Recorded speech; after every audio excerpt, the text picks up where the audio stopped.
Obasanjo's corruption claims over presidential pardons.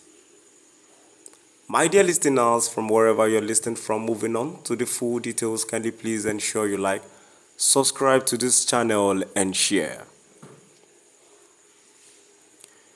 The immediate past Attorney General of the Federation and Minister of Justice, Abubakar Malami has stated that decisions regarding presidential pardons are legal matters handled by a designated committee, with the Attorney General's role limited to presenting the committee's report.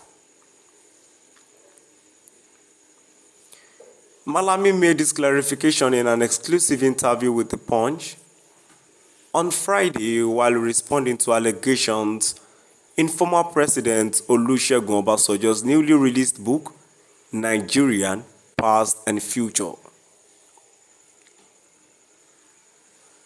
The book, one of two newly released to mark Obasanjo's 80th birthday, alleged that corruption was at its worst under the administration of former President Muhammadu Buhari, with Malami playing a key role in enabling corrupt practices. Obasanjo claimed that the most atrocious worst enthronement of corruption and discouragement of officials fighting corruption occurred during Buhari's administration, describing Malami as a devil's workshop. During Buhari's tenure, two former governors, Joshua Dariel of Plateau State and Jolly Nyamel of Taraba State, who had been convicted of fraud, were granted presidential pardons.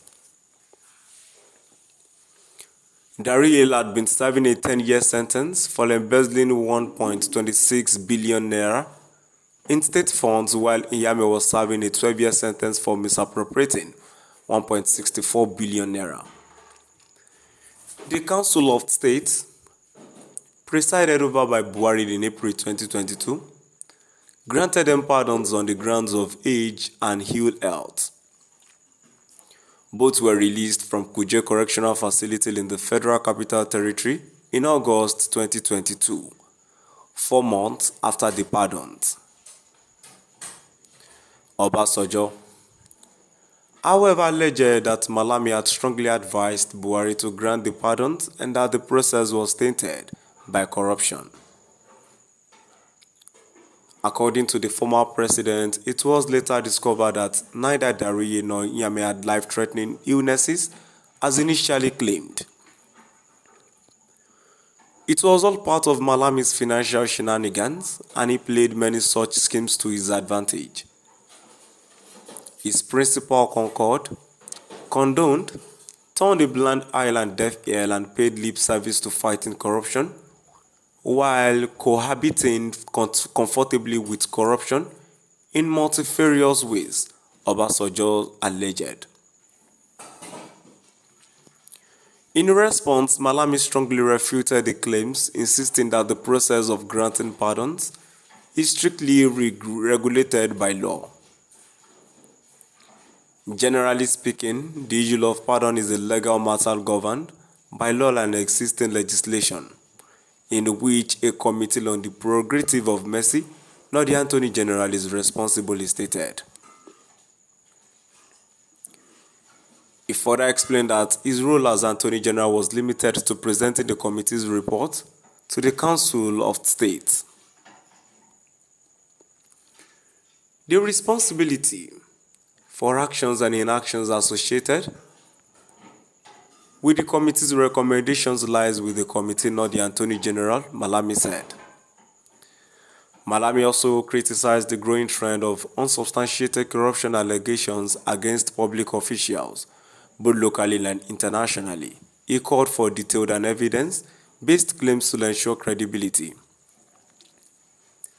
Our system and polity are characterized by wild and unsubstantiated allegations of corruption relating to the official act of governance, both locally and internationally.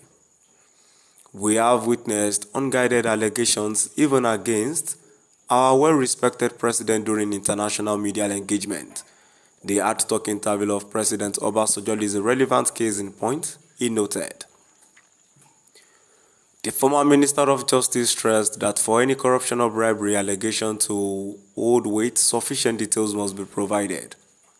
It is only reasonable to provide adequate particulars where allegations of corruption are made. Who gives what? How much was given? Who facilitated the bribery? Through what medium was the bribe given? On what date and times? These details are always necessary to establish reasonable suspicion, Malami said. He concluded that allegations lacking such specifics remain baseless, mischievous, and devoid of actionable grounds of legal pursuit. Now we've come to the end of our today's news. Please do drop by the comment section and let us know what your view is all about. Thank you for listening.